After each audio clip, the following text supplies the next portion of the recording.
Muy buenas a todos y bienvenidos un día más. Me acabo de dar cuenta de que siempre empiezo mirando para abajo.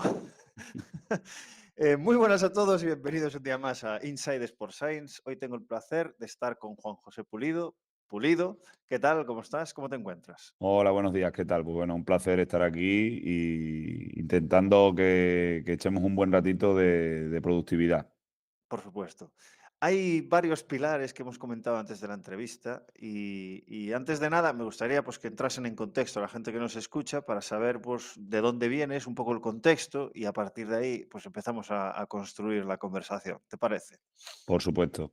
Pues bueno, como tú has dicho, me llamo Juan José Pulido, soy profesor en la Universidad de Extremadura, en la rama de Ciencias de la Actividad Física y el Deporte, y actualmente, bueno, desarrollo mi trabajo en la Facultad de Educación y Psicología. Y pertenezco a un grupo de investigación que se llama Análisis Comportamental de la Actividad Física y el Deporte, que se encuentra en la Facultad de Ciencias del Deporte en Cáceres. Y aparte de este desarrollo profesional, pues también desarrollo mi función como entrenador de fútbol y he sido durante varios años preparador de fútbol también, Ujú. preparador físico. Em, ¿Por qué temática empezamos? Me gustaría empezar quizás para que no nos pille el toro, por el tema de la motivación, porque como estás en ese binomio de ciencia pero práctica, has investigado mucho la ciencia de la motivación, de diferentes eh, constreñimientos o efectos que afectan a la motivación de tus jugadores, la posibilidad que hayas tenido de aplicar esos conceptos en tus equipos. Entonces, me gustaría empezar por ese bloque, ¿no? De la motivación. No sé si primero describiendo qué es esto de la motivación y a partir de ahí, pues, ¿qué has descubierto, básicamente? Por supuesto, a veces cuando pensamos en motivación, creemos que solamente tenemos un tipo de motivación Ujú, y es una creencia falsa. Hay diferentes teorías motivacionales que nos definen lo que es el concepto de motivación, pero me voy a basar en una, me voy a basar en la teoría de la autodeterminación, que quizás es una de las teorías pues, más utilizadas tanto en el contexto deportivo como incluso en el contexto organizacional, laboral, educativo. En casi cualquier contexto se estudia la motivación. ¿Qué ujú, es la motivación? Pues la motivación, como su nombre indica, es lo que nos mueve a hacer algo. ¿Qué nos impulsa? ¿Por qué dedicamos tiempo de nuestras vidas al desarrollo de una actividad? Cuando tú ejerces o cuando tú estás en un contexto como el deportivo, te vas a encontrar, por ejemplo, desde el punto de vista del entrenador, a jugadores que tienen diversas motivaciones. Motivaciones muy diferentes, como pueden ser la motivación intrínseca, que normalmente está presente en todos los jugadores. ¿Qué es eso de la motivación intrínseca? Pues es la mejor motivación que existe. Es decir, cuando una persona desarrolla tiempo en algo que le gusta, prácticamente no piensa en nada más. Está deseando sacar tiempo para practicar eso que le gusta. En el tema del fútbol, que es uno de los temas que más me apasionan y que he tenido la suerte de vivir de esta pasión, ujú, tanto desde el punto de vista de la investigación como desde el punto de vista más profesional, pues tú vas a tener en un equipo jugadores que le encanta lo que hacen. Pero ¿qué ocurre? Esta motivación, cuando ya nos encontramos en una etapa adulta, no aparece por sí sola. Es decir, es imposible practicar algo solamente porque te guste, sino que ya las personas también ya, buscamos algún tipo de beneficio externo. Y ahí es donde aparecen las motivaciones extrínsecas y son motivaciones ya de menos calidad. Por ejemplo, si la actividad que realizo forma parte de mi vida, pues hablamos de que tenemos una motivación integrada. Es decir, si me faltara el fútbol o me faltara el deporte, me faltaría algo esencial en mi vida, como al mismo nivel que mi familia, amigos, y ahí vamos bajando en esa calidad de la motivación. Tenemos motivación identificada, en el que encuentro beneficios sociales, me siento bien con las personas que estoy practicando esta actividad, encuentro motivaciones introyectadas, ese sentimiento de culpa por no ir o por no dar lo mejor de mí, ese sentimiento de orgullo. Esto nos pasa mucho cuando estamos comprometidos con una actividad y faltamos, ujú, tenemos la sensación de que nos estamos fallando, de que no estamos cumpliendo con las expectativas. Y luego también una motivación que aparece mucho en el tema deportivo y casi en cualquier tema hoy en día, que es la motivación externa. Las personas realizan algo para conseguir beneficios. ¿Qué beneficios? Pues a veces reconocimiento social, a veces ganar, a veces beneficios estéticos, pasa mucho hoy en la actividad física y el deporte.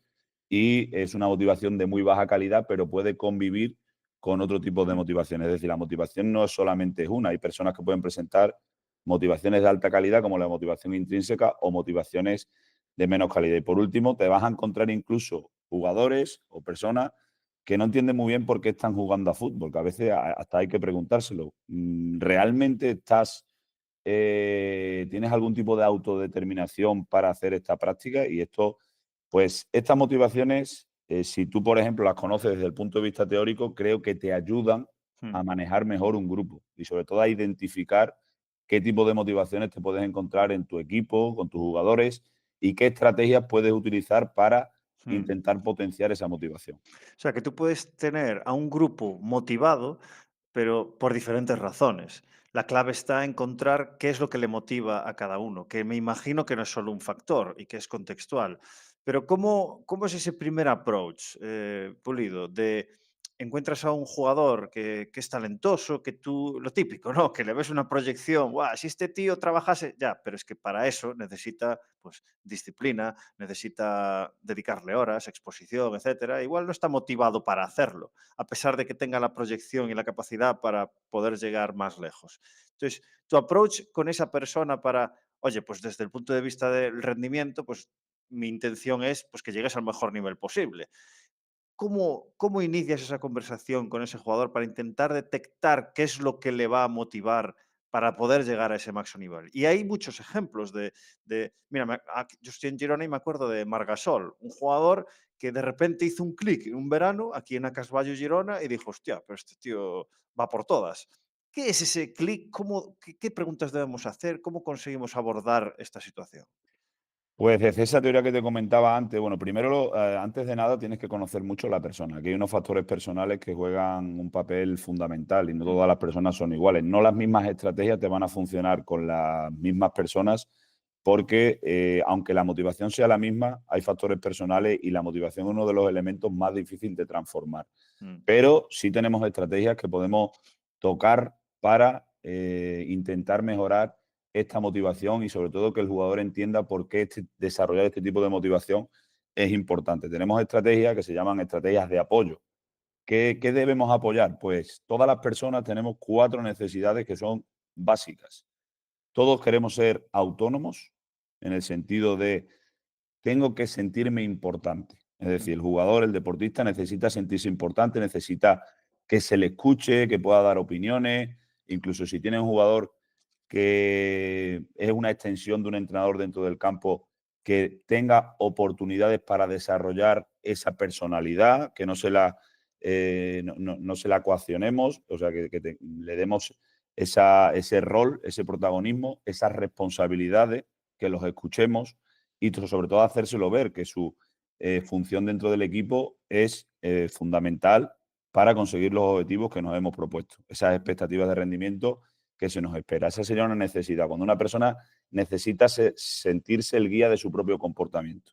mm, Es una necesidad que todo el mundo tiene y a veces esa motivación se ve mermada porque la persona no está teniendo ese protagonismo o esa sensación de sentirse autónomo para, imaginaros, si somos un entrenador muy controlador, que le decimos a los futbolistas todo lo que tienen que hacer, pues eso puede ir mermando esa motivación porque no tiene ese poder de tomar mm, decisiones.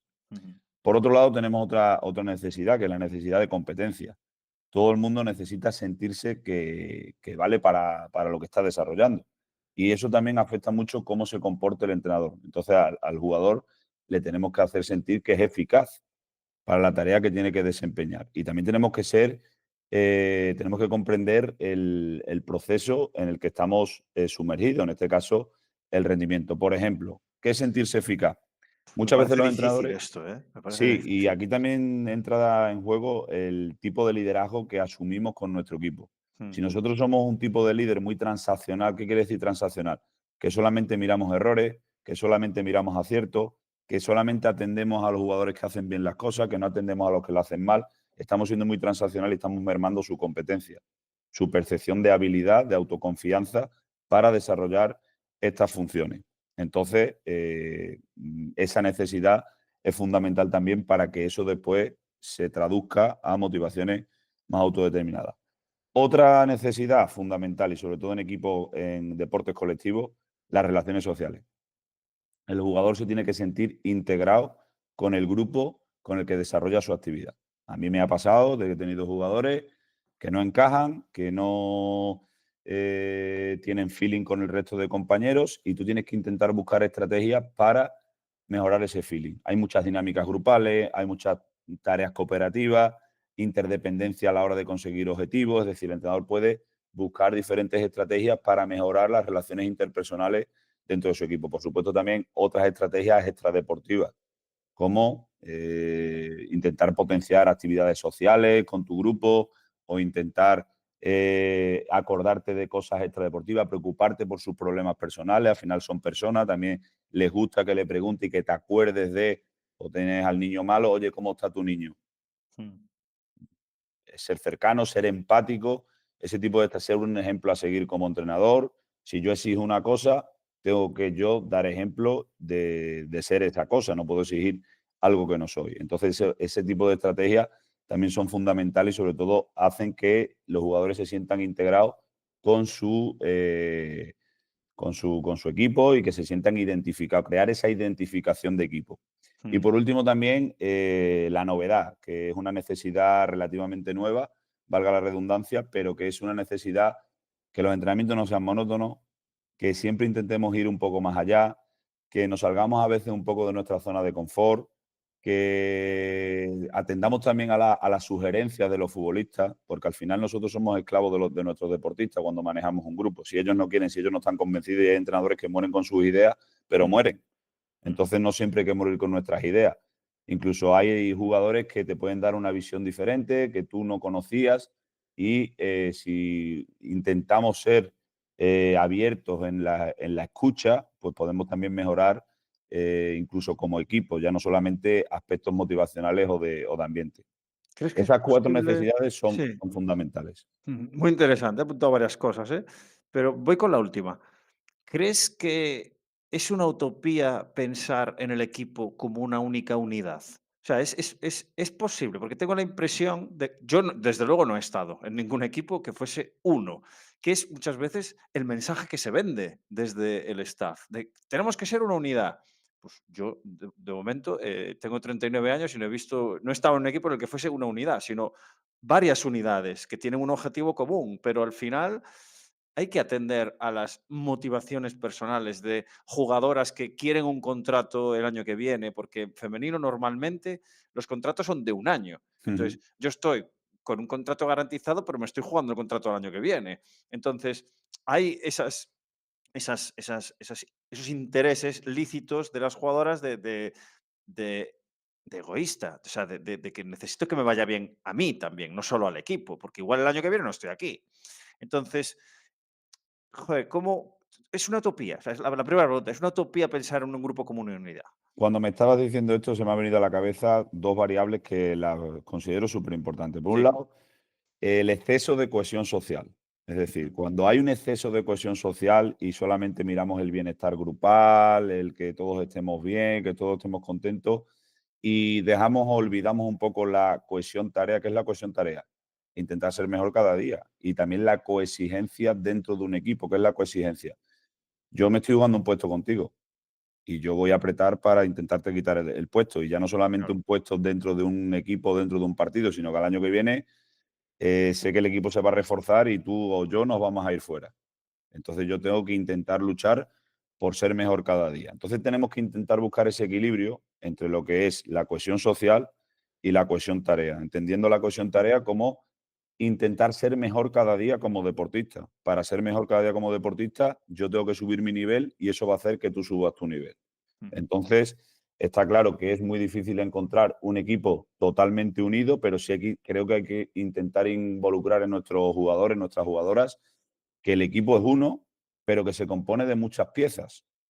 Ahora, cada persona tiene que saber qué tiene que dar de sí mismo para que ese puzzle sea lo más fuerte, lo más resistente y lo mejor posible ante las diferentes adversidades, ante las diferentes situaciones que se va a encontrar durante la temporada, si estoy más de una temporada, pero que seamos un equipo que sepa reaccionar ante esas adversidades, que no simplemente seamos un equipo unido y poco más. Ujú. Entonces creo que hay que intentar buscar ese equilibrio. Y aquí nos encontramos con el siguiente problema, porque yo creo que es un problema, el establecimiento de roles.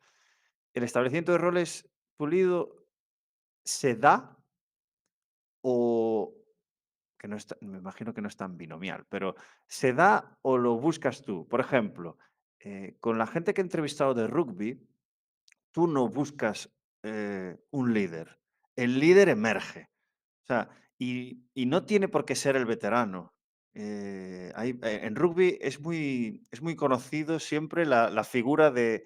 Porque había varios... Esto nos lo explicó Iván en el Congreso, que hay varios líderes, y en el podcast también. Es algo que me quedó grabado. Pero sí que es verdad que en rugby les da igual esto, les da igual la veteranía y puede ser el capitán un chico de 20 años. ¿Sabes? Esto me parece increíble y lo veo dificilísimo de aplicar en el baloncesto, que es mi deporte.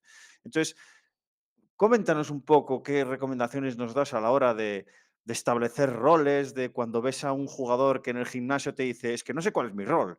C- ¿Cómo ayudarle en ese sentido? Pues a ver, creo que Iván lo explicaría mejor que yo. Hay diferentes tipos de líderes dentro de un equipo. Lo que sí estoy totalmente de acuerdo contigo, que es muy difícil asignar líderes. Creo que el ser líder se puede desarrollar, pero tiene que haber una predisposición personal para querer ser Claro, ese tipo de líder. Yo no le puedo pedir a un jugador que sea líder social si es un jugador excesivamente introvertido, si es un jugador que claro. le cuesta hablar con el compañero que tiene al lado, decirle una indicación incluso en el desarrollo de un partido, no le puedo pedir peras al olmo. Entonces, sí tengo que saber qué tipos de líderes son beneficiosos, potenciar dentro de mi equipo e intentar buscar qué persona me puede desarrollar mejor ese tipo de liderazgo. Pero no le puedo pedir a un jugador, y estoy de acuerdo contigo, hay líderes formales, que es lo que te contaría Iván en el Congreso, que el capitán es un líder formal, pero hay otra serie de líderes que son líderes informales, como puede ser un jugador que está exigiendo siempre a sus compañeros que las cosas se hagan al Líder 100%, tarea. el Esta es líder una cosa que tarea. aprendí de él, sí. Luego el líder motivacional, una persona Mm, que a pesar de que encajas un gol o vas perdiendo, mm, no pierde, alenta a sus compañeros, venga que lo mm, vamos a sacar, va, que chicos hay que seguir y tal. Ese tipo de líder suele salir solo. Ahora, si tenemos déficit en ese tipo de líder, quizás sí lo que podemos hacer es intentar buscar qué persona dentro del equipo, sabiendo que esos líderes son importantes tenerlo, nos puede desarrollar mejor esa función de líder. mm, Incluso no solamente tener uno, porque puede darse que ese jugador en ese partido no puede participar o no esté participando, sino tener sí, más de uno. Pero cuidado con el exceso de líderes, porque ya, a veces nos equivocamos y, como todos, necesitamos tener de todo dentro de un equipo, no solamente líderes. mm. Entonces, mi recomendación es saber qué tipo de líderes existen y no forzar a ser líder, sino que el líder tiene que tener ya cierta predisposición para asignar esos roles. ¿Qué características buscas en la selección del capitán?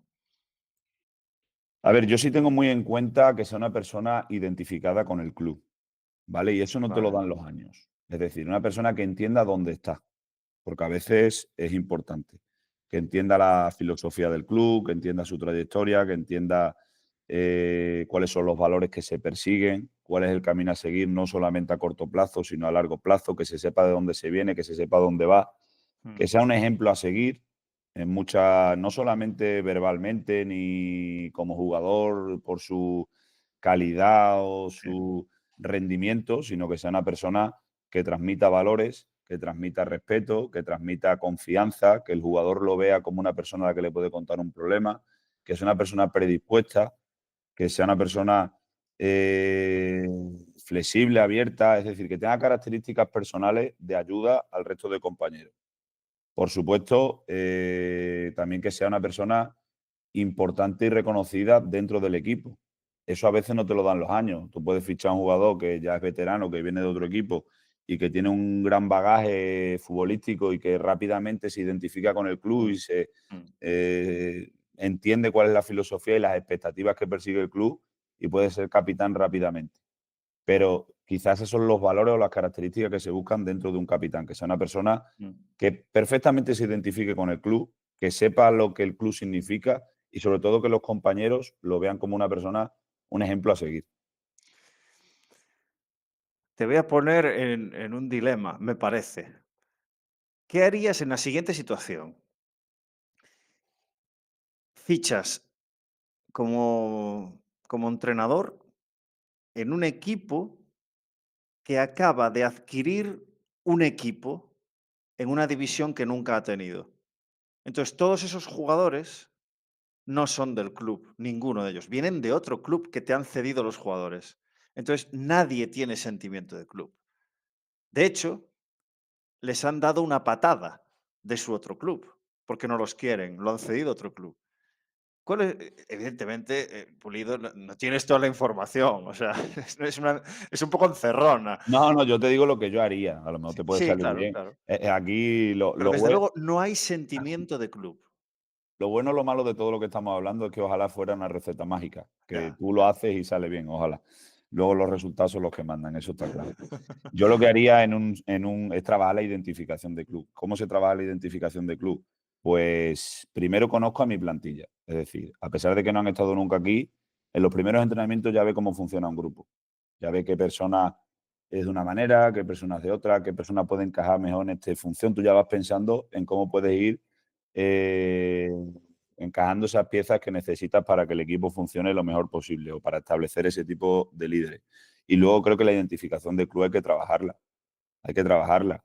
Si hace falta hacer una ruta por las instalaciones del club, si hace falta ponerle vídeo a los jugadores de lo que ha significado el club, si hace falta contarle con una voz experimentada de lo que ha supuesto el club. Incluso hay entrenadores que llegan a un club que no tienen ni idea de cómo funciona ese club ni Sí. lo que el club significa. Y creo que es un deber que tenemos como entrenadores, tanto nosotros empaparnos de la cultura y filosofía del club como de hacérsela empapar al resto de jugadores.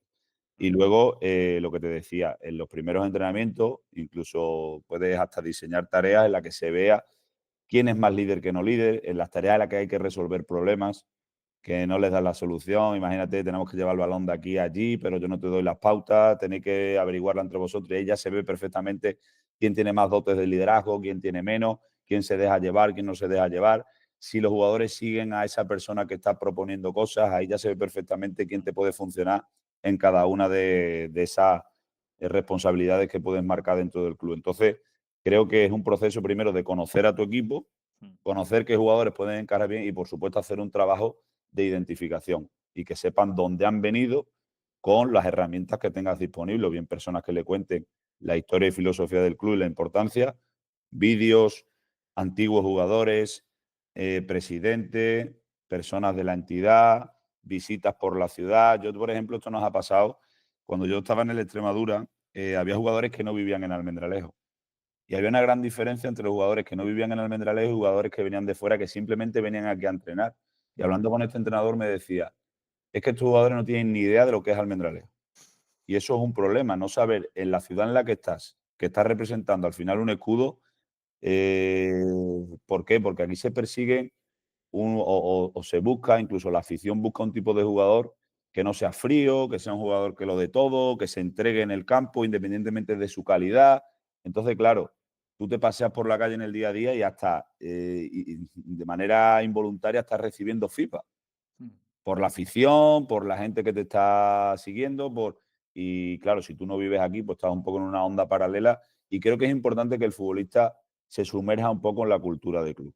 Y que, mm, por ejemplo, una de las cosas, pues que se nutra y si no vive aquí o intentar buscar herramientas, estrategias para hacer esa identificación de club. ujú.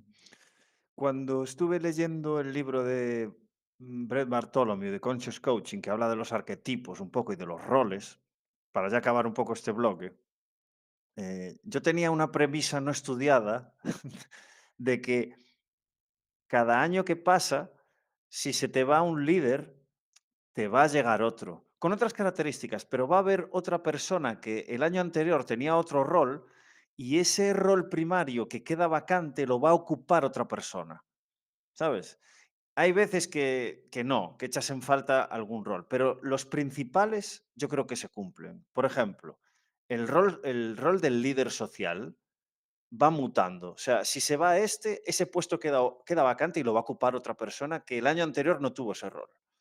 El, el que es así más exigente o más egoísta que necesita hacer estadística para conseguir hacer números y que se fijen en los agentes y tal, eso también. Eso, un año eres una persona un poco más tímida y, bueno, como este es la persona referencia, pues yo, bueno, también porque hay pocos balones, ¿no? Si jugásemos con 5 balones sería diferente, pero como jugamos solamente con uno. Entonces, ese rol creo que también va mutando y es obligatorio que alguien lo cumpla.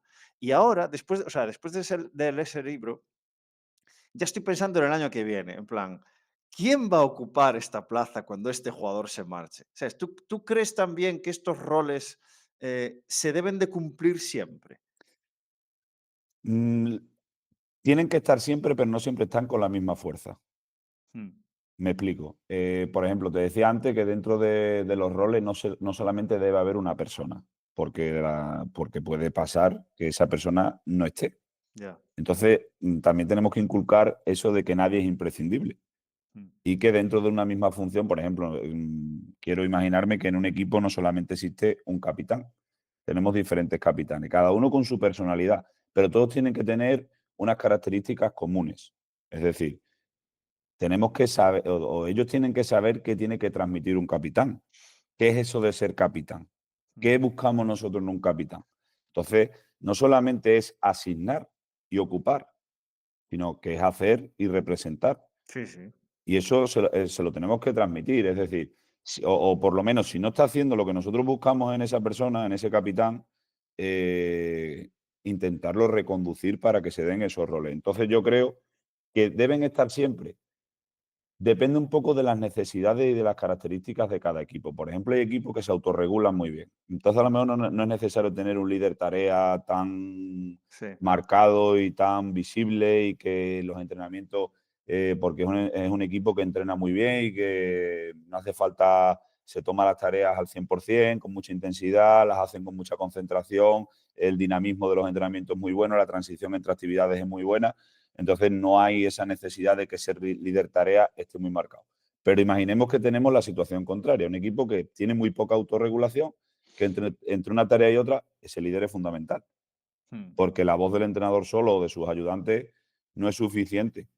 Tiene que haber esa exigencia interna y la tenemos que trabajar y tenemos que intentar buscar, si no lo hay, a esas personas dentro de la tarea que primero sí cumplan con esas expectativas que tú buscas dentro de la tarea, intensidad, comunicación, concentración, lo que tú pides para que esa tarea sea de calidad y que la transmita al resto de sus jugadores. Porque ya digo, muchas veces la voz del entrenador está limitada y no llegas. Aunque tú te crees que llegues, no llegas a todos y mm. necesitas esa ayuda interna.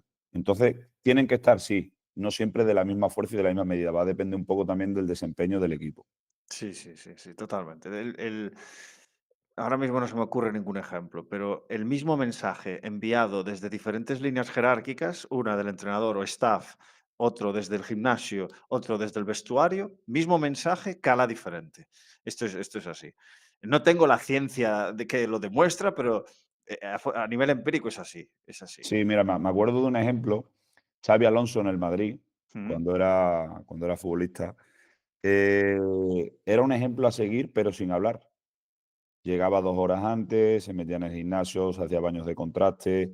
mm. Solamente con estar inculcó cierta filosofía al resto de compañeros. Era un Ya. líder tarea, pero sin decir absolutamente nada. Sí, sí. Luego era un Dando tío que tenía ejemplo. su carácter y cuando no se cumplía, pues le recriminaría al compañero, le haría o le pediría el mismo nivel de exigencia, pero que muchas veces confundimos líder con dar una voz o confundimos líder con, a veces también son comportamientos, actitudes, disciplina, compromiso Mm. y a veces están o a veces tenemos que intentar que estén. Me hiciste acordar de una anécdota que contó Greg Popovich en la ceremonia de la retirada del dorsal de Tim Duncan, que estaba el tridente, ¿no? Ginóbili, Parker y Duncan, hablando de historietas y tal. Y Greg Popovich, entre bromas, venía a agradecerle a Tim Duncan que le hubiese permitido durante todos estos años eh, pues mal entrenarles, él venía a decir, ¿no? Porque le echaba la bronca y este tipo de cosas que en la NBA a día de hoy, a un All-Star o a una leyenda más bien del baloncesto, no se hace.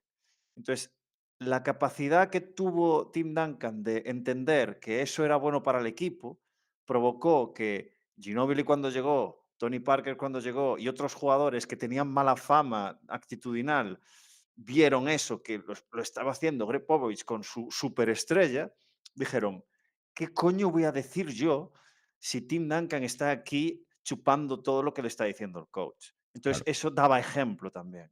claro. Un líder de este tipo, ¿no? De que es capaz de entender la situación y en vez de tragarse, eh, o sea, en vez de que salga su ego a flote y teniendo motivos para ello, pues Era el mejor ejemplo decidió dentro del que... equipo de lo que Exacto, era el trabajo y la disciplina, claro. exacto, exacto, exacto. Vale, vamos con un bloque también interesante, que hay muchas preguntas aquí que ya apunté alguna, que es el tema de la formación del entrenador. Y voy a empezar con la típica, porque es la típica, que es, ¿cuánta formación debe tener un entrenador de fútbol? ¿Y qué es lo que está ocurriendo con esos entrenadores exfutbolistas que son promocionados con más facilidad que otros, que son más desconocidos? ¿Qué opinas de todo este berenjenal? Pues mira, te voy a decir una frase totalmente invertida.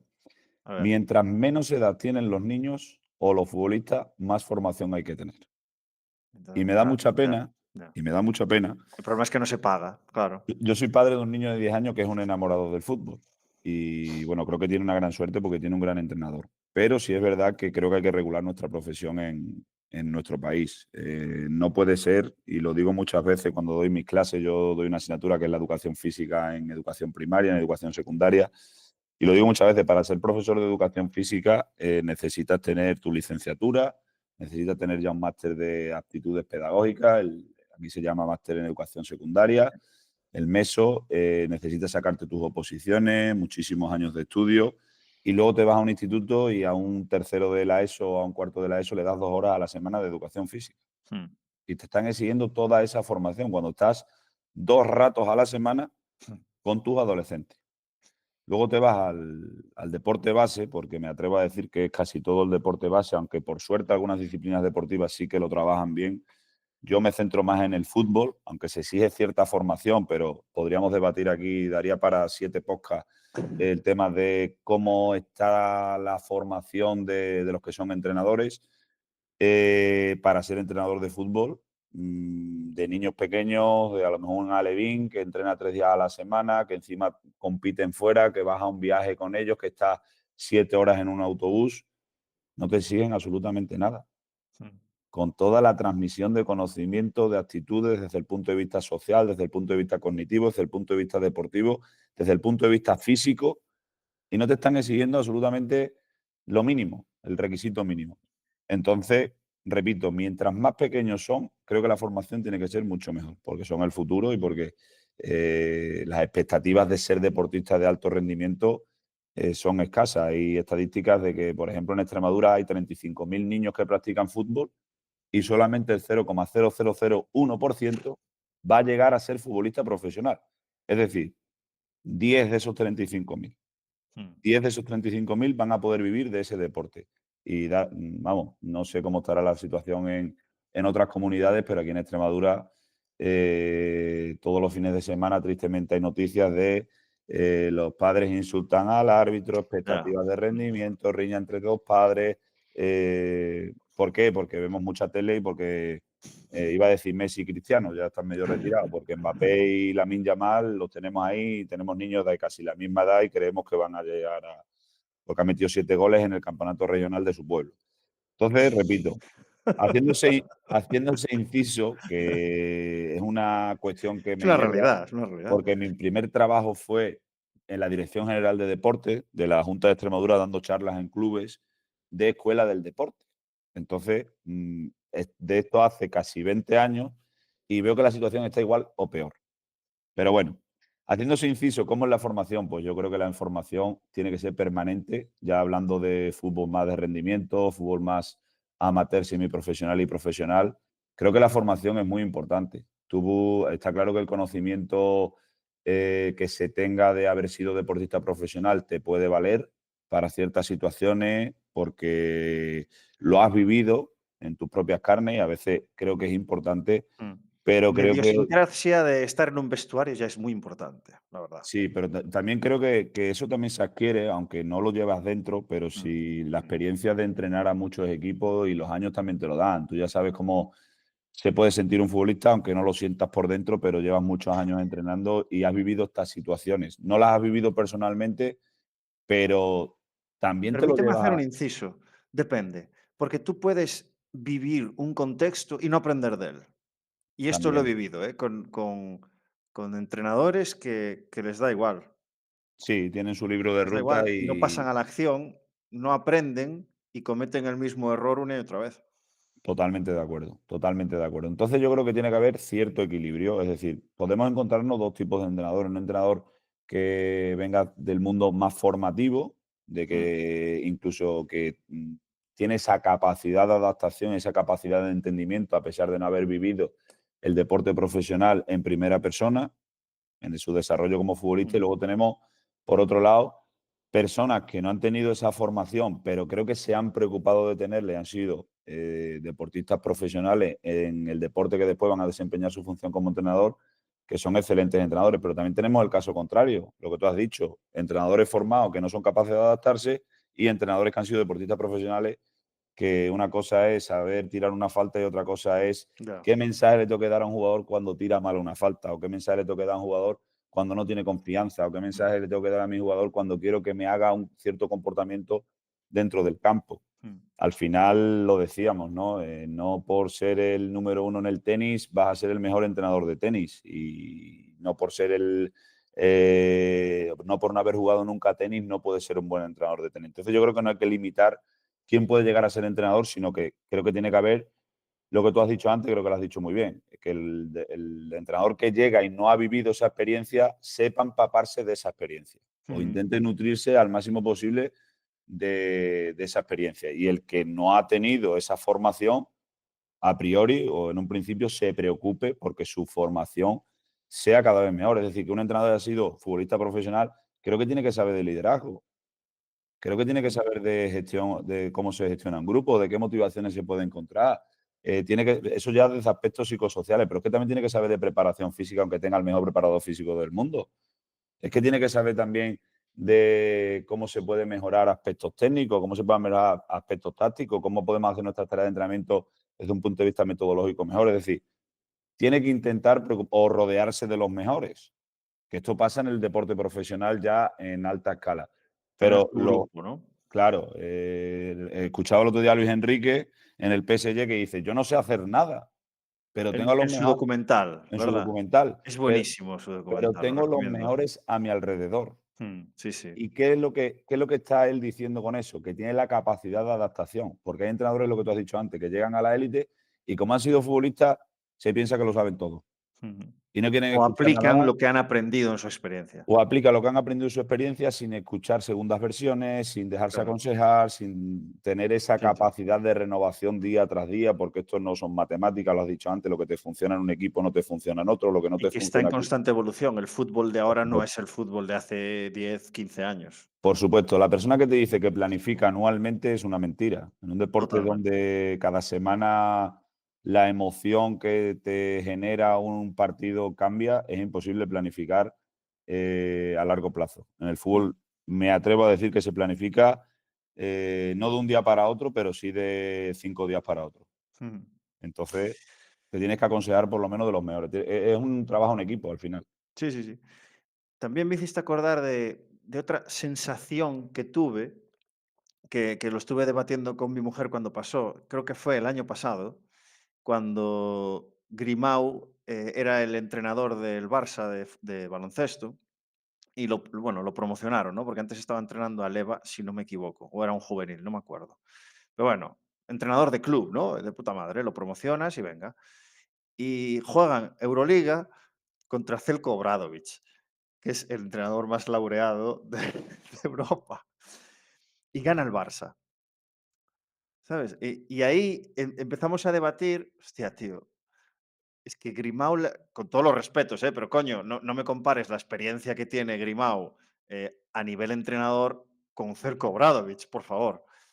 y gana el Barça. Y ahí pensamos, hostia, ¿cuál es la incidencia real de un entrenador en un partido de baloncesto? Cuando en tu primer enfrentamiento con el mejor entrenador de Europa le ganas. Yo siempre lo digo, un entrenador es esclavo de sus deportistas. Mm, Yo he tenido compañeros de profesión que me han dicho, el rendimiento de una temporada está en la planificación de la temporada. ¿A qué se refería con la planificación de la temporada? En lo que tú fiches en verano o en lo que ah, sepas capaz de fichar en el mercado de invierno. Pero luego sí es cierto que un entrenador tiene la responsabilidad de sacar el máximo rendimiento a su equipo. Ganar en un partido, al final es que el resultado claro, es es un algo partido. difícilmente predecible. Es una Sí, pero te digo variable una cosa, la diferencia que tiene el básquet con el fútbol es que en el básquet hay muchas canastas, hay muchos puntos. Tú en fútbol puedes ganar sin tirar a puerta por un gol en correcto. propia meta. En básquet, si ganas, es que, Te lo tienes que currar mucho más. es Hay que eres menos mejor, es que eres hay mejor o estás menos muy cerca de él. si hay menos capacidad de sorpresa o es menos injusto, entre comillas, es quizás Sí, más predecible el rendimiento. A ver, yo creo que el entrenador tiene un porcentaje, no te sabría decir porque es imposible ponerle un sí. número, pero de lo que ocurre en un partido, quizás en baloncesto más, hablo del fútbol que es lo que conozco, tienes que saber leer un partido. Mm, A veces haces lecturas erróneas, que también aprendes. A veces una misma lectura te sale bien, otras veces no te sale bien. Pero al final, claro, hay tantos factores no controlables. Yo lo que ya. digo que siempre como entrenador tú tienes que intentar controlar aquello que puedes controlar. Mm. Es muy difícil no controlar. ¿Sabes Por qué me ejemplo, dijo Sergio Canales? Me dijo: "Alex, el extremo y el lateral escuchan al entrenador, el resto no te, no no se te oye llega, nada". no te llega la voz. No Por se eso es oye no se importante. oye nada. Entonces, la incidencia que tiene es en el inicio, en el descanso y ya está. Y lo que te pueda recuerdo, no sé quién, ni el contexto, ni el equipo, pero que iba con un papelito, el que iba a sustituir a un jugador para hacer indicaciones, cambiar la alineación, tal. O Sí. sea, el esquema, me refiero. Y luego hay cosas que, mira, por ejemplo, En ayer. básquet no, en básquet tiene mucha incidencia, pero hasta tal punto, y perdona, que te interrumpí, No, no, tranquilo. que el base sube el balón y está mirando al entrenador y el entrenador le hace el gestema de qué jugada hacer. O sea, tiene mucha incidencia. Sí. A veces te salen bien, otras veces no te salen bien. Sin ir más lejos, ayer, por ejemplo, partido de Copa del Rey del Real Madrid contra la Real Sociedad. ¿Mm? Creo que hace un cambio Imanol, cambia el lateral derecho y precisamente lo cambia porque tiene tarjeta amarilla. ¿Está bien el cambio? Perfectamente, está perfecto. ¿Por qué? Porque tiene a Vinicius, que Vinicius es un jugador muy desequilibrante, te va a Mm, buscar mucho uno contra uno, a veces no llegan ayudas, entonces, bueno, mm, necesitas pararlo de alguna manera y ya tiene tu jugador tarjeta amarilla. Pues el cambio le salió horroroso.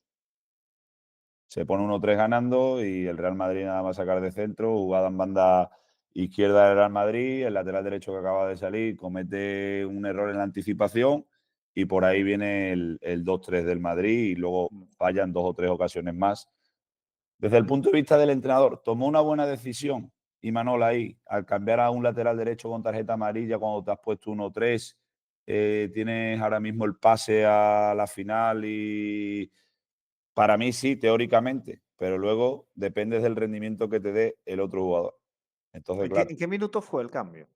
creo que el cambio lo hace justo cuando se pone 1-3, creo que era minuto 78, minuto Hostia, 80, y había conseguido el 1-3, le habían puto echado hace Madrid, unos 10 minutos, le habían echado Siempre hace. hace lo mismo, tío. Sí, iba ganando 1-3 la Real, le empata 3-3, luego le metió el 3-4 la Real, fue un partido loco.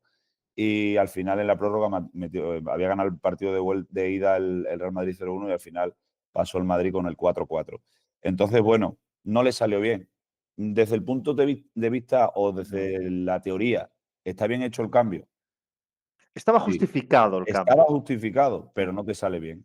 sí, Entonces, bueno, perdió el partido. Te salió mal.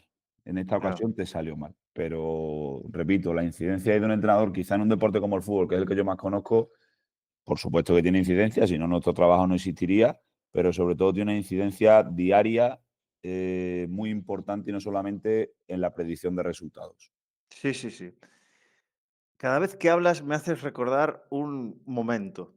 Y el que me acabo de acordar ahora, por este tema de los cambios, es el mitiquísimo triple de Ray Allen cuando estaba en Miami, que está haciendo backpedal, o sea, está corriendo hacia atrás, recibe y mete un triple después del palmeo de Chris Bosh.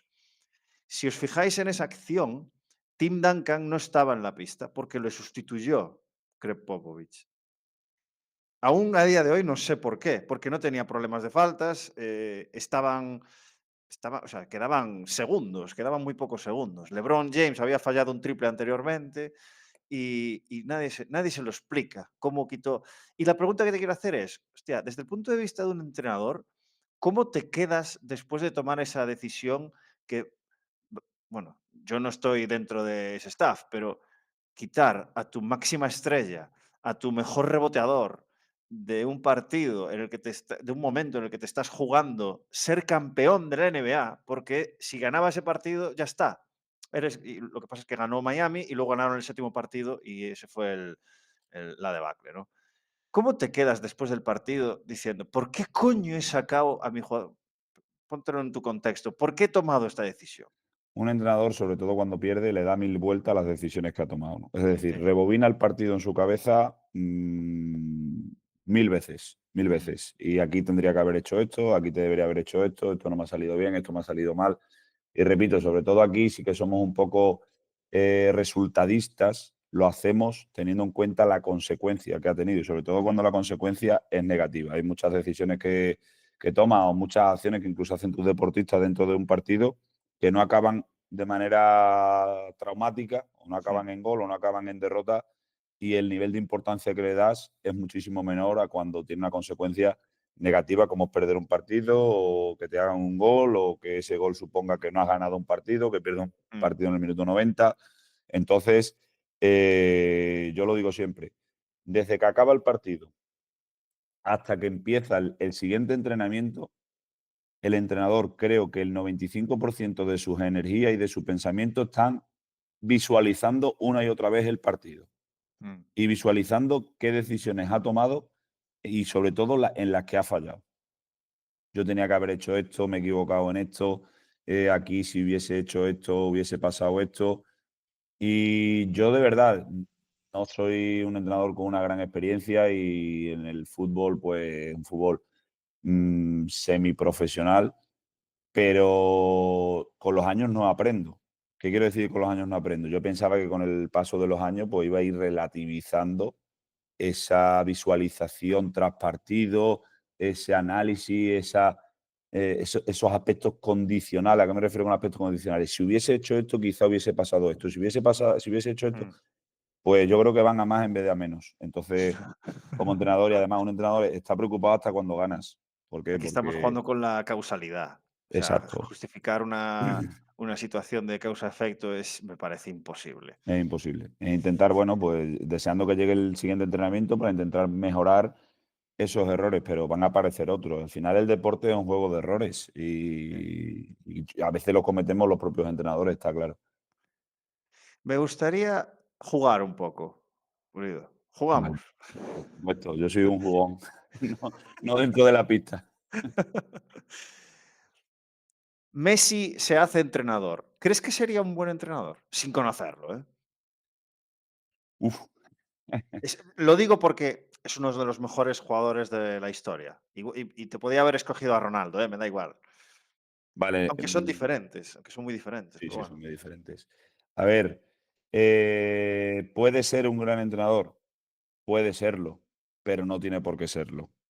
Es decir, que tú hayas sido el mejor futbolista de la historia, bueno, pues pasó con Maradona. Maradona ha sido entrenador, pero Es creo verdad. que no ha brillado como entrenador, o esa es mi opinión. Creo que no ha dejado un legado, no ha dejado una huella, no ha dejado un camino que seguir. Y creo que a veces también se ve qué tipo de futbolista puede llegar a ser entrenador, aunque hay otros que sorprenden. Hay otros que sorprenden que parecían que no tenían del liderazgo que hemos hablado antes, pues quizás no tenían esas características como jugadores de ese liderazgo Mm, que pueden mostrar, que creo que es mm, necesario a la hora de desempeñar la función como entrenador, y luego, sin embargo, lo sacan. Y al revés, otros jugadores que crees que van a tener un gran liderazgo, pero luego les supera la situación como entrenadores o no son capaces de adaptarse a mm, esa situación. En el tema de Messi, pues yo creo que Messi es un tipo de líder pues más de lo que ha significado que quizá otras características de líder que quizás se le exigen a un entrenador, sin conocerlo, sin estar en su contexto, a lo mejor después Sí, sí, me estoy equivocando totalmente estamos porque jugando. exactamente, estamos jugando. Pero creo, a priori, y repito, mojándome, le faltan muchas características que creo que a un entrenador se le exigen hoy en día. Se le exigen hoy en día, ¿vale? Pero adquiribles. Habilidades comunicativas, capacidad de transmitir con tu mensaje, Exacto. quizás, a veces hay que ser transaccional, a veces hay que ser autoritario, hay que saber cuándo ser autoritario. Es que gestionar un grupo es un termómetro y creo que esas cualidades para un entrenador son necesarias. Guardiola cuando era jugador se le veía perfectamente que iba a ser entrenador. Es que Ya, no ya, ya, había ya. otra. Era un jugador que estaba dentro del campo y le estaba dando correcciones al compañero. Se cabreaba con el lateral si no había hecho un buen balance defensivo. Se cabreaba con el medio centro que tenía al lado si había perdido un balón por intentar darse la vuelta cuando se... O sea, se le veía perfectamente que era ese Mm, tipo o que tenía reunía esas características que son necesarias. Pero a sí, bote pronto puede serlo, por supuesto. Creo que sin conocerlo, viendo un poco sus habilidades comunicativas, tendría que trabajarlas mucho. sí, sí, sí. Por poner otro ejemplo de lo que comentabas antes, de alguien que como jugador parecía pues que no y al final sí, a mí me viene a la cabeza Thiago Splitter, que era un pivot muy famoso, brasileño, que jugó en la NBA y todo esto, pero que tú le veías jugar y a pesar de que era bueno y tenía mucha incidencia, tú no le veías como entrenador. Bueno, pues está siendo una de las sensaciones de la Euroliga con el París Basketball, que de hecho fui a París a verles jugar. Eh, Desde aquí, gracias a Carles Marco, que nos dejó ahí unas entradas. Hostia, y lo ves allí y dices, Buah, es que no me creo que Thiago Splitter esté entrenando y que esté liderando y que tenga además a unos americanos que son muy, ¿cómo decirlo? Como que son muy, me sale Muy, autónomos, muy pero no es autónomos, liberales, anárquicos, que son muy anárquicos. anárquicos. Y los lidera increíblemente y son la sensación de la Aurora jugando un básquet increíble. Y es eso, ¿no? Pues que al final, pues tú te puedes transformar. O sea, si te Sí, faltan ciertas habilidades, bueno, pues trabaja, ¿no? Hay varios vídeos también que se ve a Zinedine Zidane antes de ser entrenador, viajando para conocer, oye, ¿me puedo reunir contigo? Tal, y lo sí, explicaba, ¿no? Yo me famoso. reuní con Guardiola para hablar, oye, ¿cómo haces esto? ¿Cómo haces lo otro? No sé qué. Claro. Marcelo Bielsa también aparece hablando con él, explicando, sí, vente por Sí, que aquí, a veces te puedes todos los equipos no transformar. necesitan lo mismo. Es decir, hay un equipo que necesita un líder muy transaccional, pero hay otro Claro. equipo que necesita un líder transformacional. A veces se reúnen las condiciones para que ese líder encaje perfectamente en ese tipo de jugadores. Lo Sí, que sí, sí sí. está claro como entrenador, y esa frase me gusta mucho, es, por mucho que te formes, una persona, y en este caso un entrenador, no puede ser nunca lo que no es. Entonces, al final tú tienes que ser tú. Es decir, tú puedes conocer mucha teoría, puedes conocer mucho sobre liderazgo, puedes conocer mucho sobre motivación, puedes conocer mucho sobre lo que tú quieras, pero tú al final eres tú. Mm. Y tu persona no es moldeable, es muy difícil moldearla. Tú puedes cambiar la forma en la que das tu mensaje, pero tú no puedes jugar a lo que no eres. Puedes jugar un día, puedes jugar dos, puedes jugar una semana. Sí, sí, sí. Al En un año final entero es imposible el ser un disfraz actor. se descubre. Sí, sí, Tendrías sí. el Oscar más grande que ha repartido Hollywood y eso es imposible. Me ha apuntado otra cosa para comentarla, que también es problemático, y es cuando, que está un poco hablando sobre lo de poner a grandes estrellas del deporte de entrenador, y es Michael Jordan. Michael Jordan en su documental de The Last Dance dice, yo les pedía a mis jugadores todo aquello que yo hacía. Estoy intentando traducirlo, porque Ujú. ponía palabrotas en la frase. Y, pues claro, ¿cómo le puedes pedir a Luke Longley que haga lo mismo que tú, si nadie es capaz de hacer lo que haces tú? Sí, ¿Sabes? pero Entonces, yo creo que él se refería no a lo extraordinario, sino a lo ordinario. ya, claro, Es no tenemos decir, ejemplos. Pero bueno, conociendo a Michael, no lo creo, ¿eh? claro, si yo llego aquí a las 7 de la mañana y pues, también pongo de ejemplo a Cristiano y vengo al gimnasio, tú que eres, mira, voy a poner un nombre al azar cuando estaba, Lucas Vázquez, tú llegas a las Sí, 7 de la mañana. sí, Eso sí se puede hacer. claro, Ahora, claro. no te voy a pedir que metas 40 goles por temporada. Eso Ya, solo ya, lo ya, hago ya. yo, que soy Cristiano Ronaldo. Pero las cosas que yo hago mínimas, los mínimos los tienes que hacer. Y Sí, sí. seguramente se refería a eso. Es otro Buen ejemplo. documental, ¿eh? ¿Lo viste, no? Sí, sí, sí, Buenísimo. por supuesto. Yo lo tengo que ver otra vez, solo lo vi una vez. Pero fíjate, eh, Jordan era el capitán de su equipo y ya se descubrió en el documental que sus compañeros le odiaban. Entonces, ¿cómo se come esto? Estás poniendo bueno, es que estás poniendo a Michael Jordan de líder, Porque era obvio. muy exigente. ¿Qué coño? No estás poniendo a nadie. Se emerge como líder y ya está, y asumes. Pero claro, es una situación en la que sí, ganamos seis campeonatos, pero lo odiaban. Sí, pero lo odiaban porque era una persona que no te dejaba relajarte en ningún solo momento. Es Mm. decir, era una exigencia tan alta que te obligaba a estar alerta 24 horas, como si estuviese de guardia. Entonces, No gusta. no gusta. Hay a gente que no le gusta ser tan exigido y hay Mm, gente que no está preparado para ser tan exigido. Ahí pongo de ejemplo lo que te decía antes, a no todo el mundo lo tienes que tratar por igual, pero tiene que haber unos mínimos, por supuesto. sí, sí. Y Claro, quizás hasta por el eso. punto de llegar a las manos. Steve Kerr se peleó con él a puñetazo limpio. Mm. Pero Luego bueno, era una luego, persona que toleraba muy mal la derrota. sí, Entonces yo creo que cuando las cosas no salían como se esperaba, pues en el vestuario tendría que ser una persona difícil porque digería muy mal la sí, frustración. sí, sí. Scottie Pippen dijo también que en un podcast que, perdona que me lo lleve todo al básquet, pero es No, de no, lo si que yo me lo más llevo al sé, fútbol sin es de querer, lo que así más sé. que, por supuesto, Creo que es horizontal, sí. a pesar que hay diferencias. Le preguntaron si se había ido a cenar alguna vez con Michael Jordan, y dijo no. ¿Sabes? No tenían esa relación de amistad, era una relación de profesionalidad. Y estamos hablando de uno de los mejores binomios de la historia del baloncesto. Yo creo que el mejor binomio que ha habido en el deporte, y me acabo de acordar, ¿cuántos años tuvieron número uno? El pádel es un deporte emergente, pero Juan Ah, Martín Díaz y Velasteguín. mm. Eran compañeros, pero no eran amigos. Habían sido amigos en la infancia, Por pero dentro de la conveniencia. pista era discusión tras discusión una pareja de pádel, que el pádel parece un deporte, si lo has practicado alguna vez, es un deporte donde hay Sí, sí. chispas, no lo siguiente, y donde hoy en día las parejas duran la que más 3 torneos juntos. Pues tuvieron 12 o 14 años como número uno y 17 años como pareja. Y no se llamaban por teléfono, ni se escribían WhatsApp, ni se iban a comer juntos, ni compartían habitación en el hotel. Pero claro, sabían que se necesitaban uno del otro para ser número uno y dentro de la pista había esa cohesión necesaria para buscar rendimiento, pero fuera de la pista eran personas totalmente con vidas paralelas, o sea, sin ninguna conexión.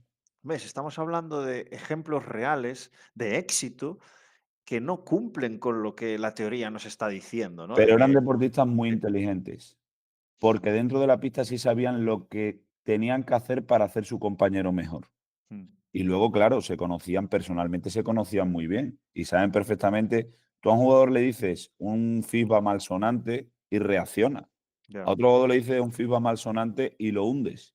ya. Entonces ellos sabían autogestionarse en el sentido de que sabían cómo llevarse dentro de la pista. Otra cosa era fuera de la pista, pero tenían muy claro cómo debían funcionar dentro de la pista para sacar el máximo rendimiento. Podemos mirarlo también desde el prisma de que ese exceso de exigencia durante un punto y la agresividad con la que se hablaban demuestra la confianza que tienen en uno en el otro para hablar de cualquier cosa. Ujú, ¿Sabes? Eso también lo puedes ver desde el prisma ahí de positivo. por supuesto. Muchas cosas más. Em, ¿Por dónde voy? Hace mucho que no pregunto esto, Pulido. ¿Puerta A o puerta B? ¿En qué sentido? Tienes que elegir por dónde quieres que vaya. Tengo como dos bloques que no tienen nada que ver uno con el otro. Elige puerta A o puerta B. B. Vale. Cuéntame una historia graciosa que te haya ocurrido en algún vestuario. Graciosa. Vale, ¿a qué te refieres O con sea, el graciosa término o diferente, rara, original, inesperada.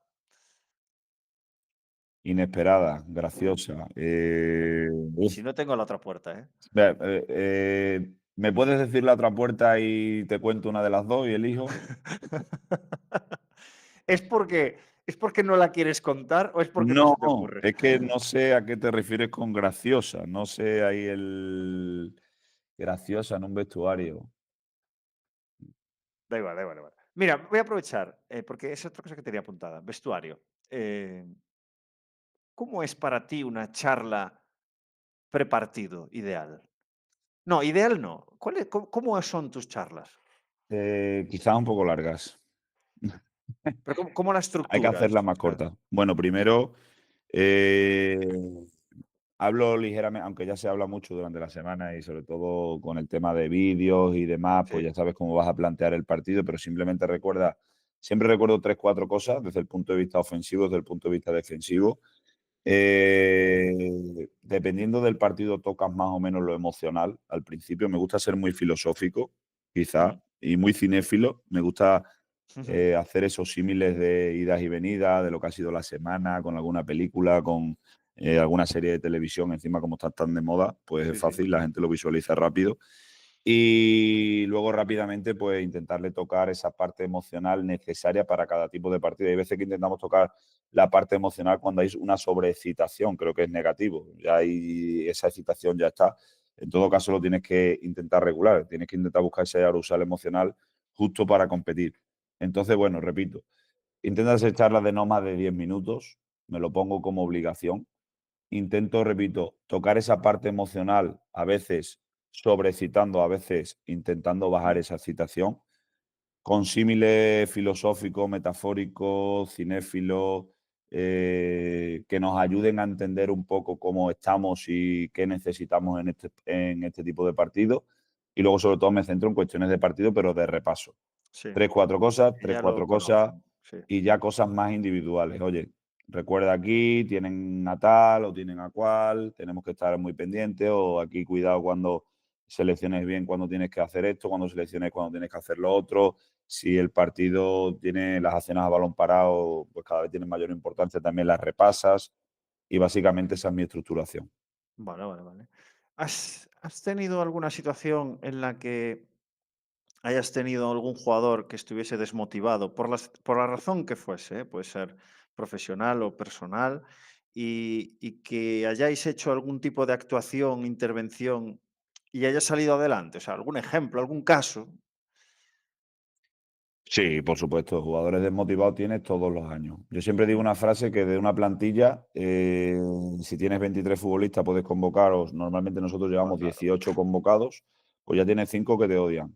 Ya, ya, ya. De los que llevas convocados, si haces los 5 cambios que no estás obligado en el tema del fútbol, pues imagínate los que van y viajan y no pueden jugar o no juegan, no participan. Los que son Sí. suplentes también te odian porque entran desde el banquillo. Los que cambias también te odian porque han sido sustituidos y los que han jugado, si no se sienten importantes, también te acaban odiando. Entonces, la desmotivación está muy presente en tu plantilla. Tienes jugadores o que están viviendo momentos personales también delicados o que no están teniendo el mejor rendimiento del mundo.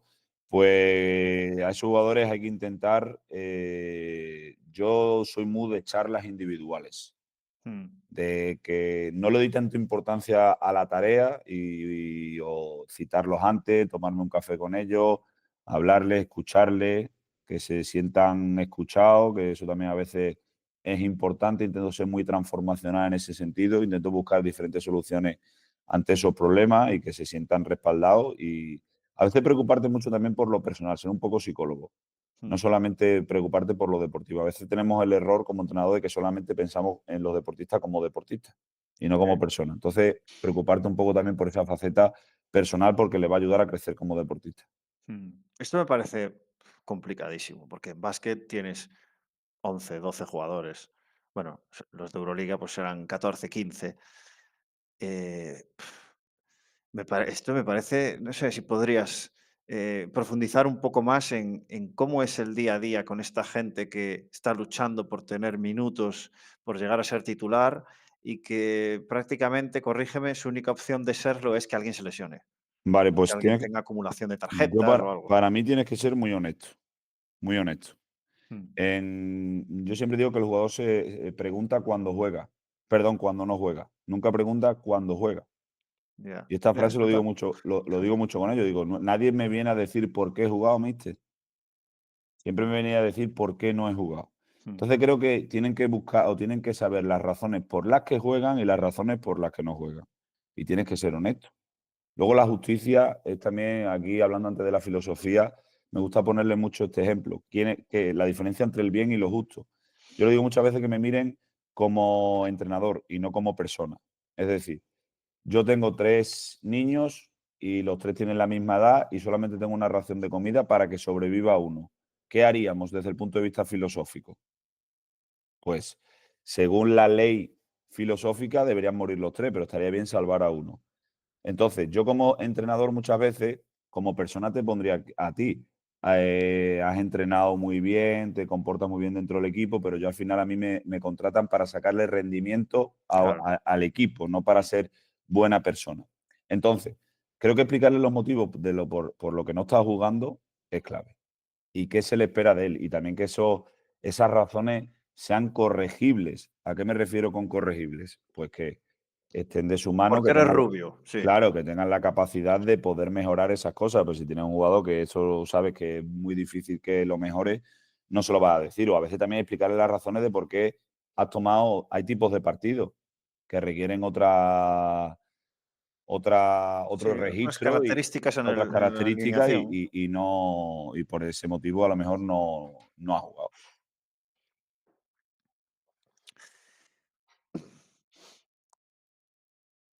Vale, continuemos con este tema. Ese jugador no es capaz de conseguir jugar y está viendo que en el entrenamiento está entrenando mejor que gente que es titular. Ujú, Esto pasa mucho con el problema de la meritocracia, de que, eh, y de hecho nos lo comentó Jesús en el podcast, cuando estaba en el PSG con Messi, con Mbappé y con Neymar.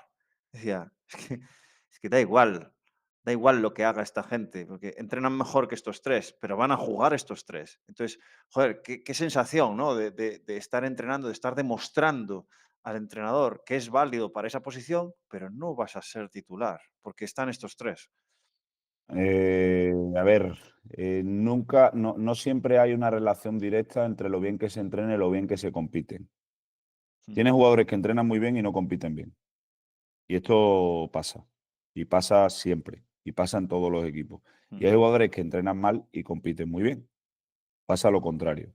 Entonces yo creo lo que nunca te pueden recriminar es que los jugadores no tengan oportunidades.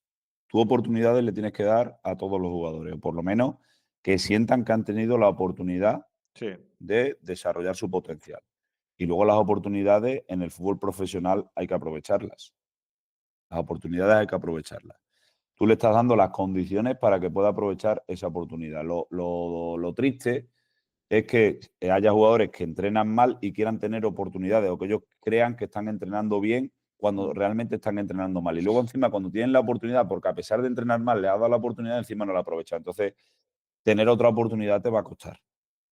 Pero repito, creo que siempre hay que tener o siempre hay que dar ciertas oportunidades. Un equipo profesional compite en diferentes competiciones, valga la redundancia, y mm, creo que casi el 100% de la plantilla ha tenido oportunidades, pero la exigencia es tan grande que tienes que aprovechar la oportunidad sí o sí. A veces incluso lo haces bien, pero es que el problema es que tienes otro en tu puesto que lo hace mejor y no podéis jugar los dos. ujú, Si sigas haciéndolo muy bien y hay un cambio de sistema, puedes tener tu oportunidad, pero creo que darle esa información al jugador de que has tenido la oportunidad, explicarle el proceso de por qué tomas esas decisiones, no está mal. Quizá a lo mejor no excederte en dar tantas explicaciones, mm, pero sí realmente de que oportunidades has tenido. Siempre te equivocas, ¿eh? Es decir, siempre hay gente que no le estás dando quizá lo que se merece. En cuanto de los 15, 16 que más juegan, en uno o dos te puedes estar equivocando, por supuesto que te equivocas y lo piensas luego y dices, pues quizás ha jugado demasiados minutos. Y con otro te estás equivocando a la inversa. Quizás mm. este jugador que debería tener un poquito más de minutos, estoy siendo bastante injusto con este jugador. Sí, sí, sí.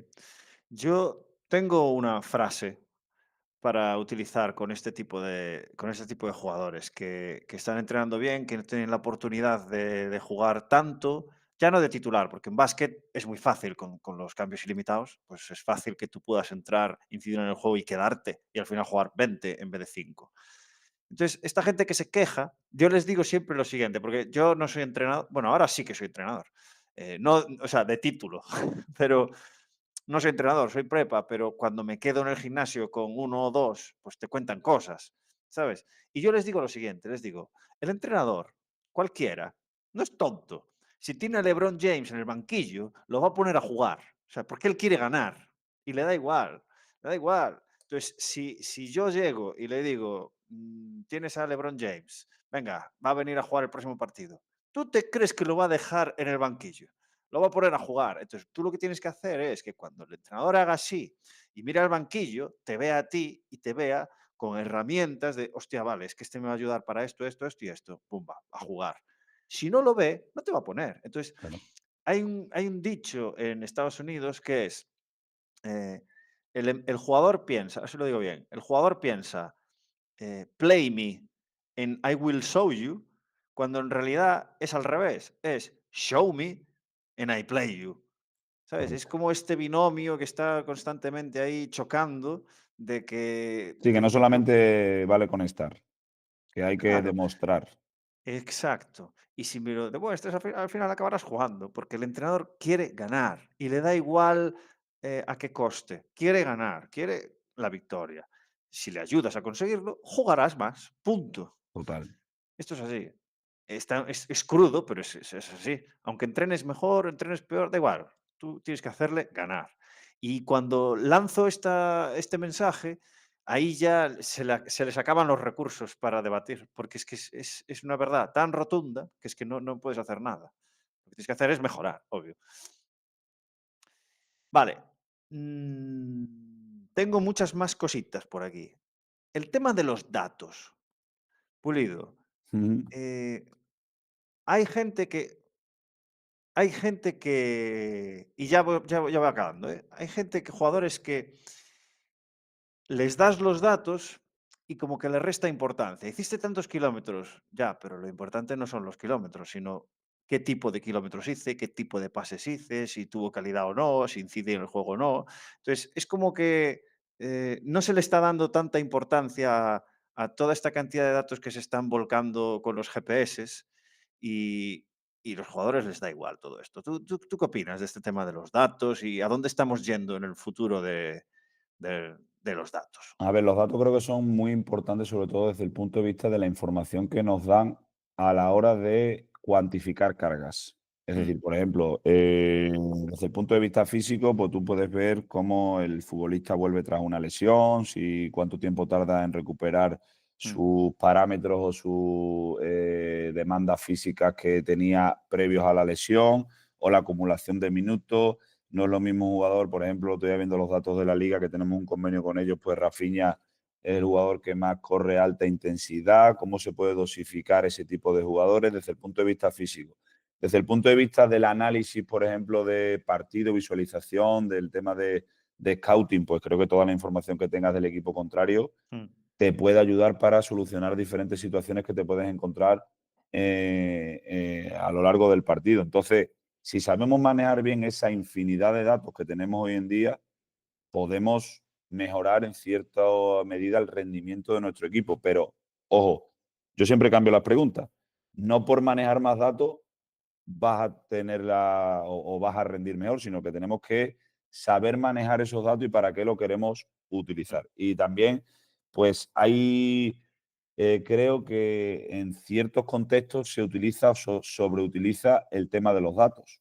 mm. ¿Hasta qué punto tenemos que decirle al jugador o contarle los datos como nosotros los interpretamos? Ya, ya, ya. Hay que filtrar mucho. Hay que filtrar mucho los datos que se les dan y creo que también como personas tenemos limitada la concentración y la atención que mostramos cuando nos están enseñando algo y decirle las tres cosas que realmente queremos Mm. que atiendan. Y Sí, sí. luego como responsables del rendimiento en diferentes parcelas del equipo, saber interpretar y manejar esos datos. Sí, sí. Lo bueno de los datos es que te da un contexto mucho más grande, mucho más información, pero el problema es cómo filtras para que la información clave llegue y cale el mensaje. Muy bien, pues Pulido, ha sido un placer tenerte con nosotros El placer y es me lo he mío. pasado genial, se me ha pasado volando, llevamos 1 hora y media, creo. Nada, decirte que te agradezco muchísimo tu tiempo y te deseo lo mejor en lo profesional, sobre todo en lo personal. Y por favor, despide este episodio. Pues nada, Ale, agradecerte esta labor que haces porque la verdad que me ha encantado este rato que he estado aquí hablando de lo que nos apasiona, de lo Mm, que nos mueve, de esa motivación que tenemos, ujú, que espero que siga siendo intrínseca, a pesar de tener otras motivaciones, por supuesto, que también son importantes para seguir en nuestro día a día y siempre seguir aprendiendo, seguir formándonos y seguir disfrutando, que es lo más ujú. importante de lo que hacemos. Si no, no tendría sentido. Muchísimas Touché. gracias y la verdad que ha sido un auténtico placer. El placer ha sido mío. Muchas gracias. Nos vemos. Chao, chao.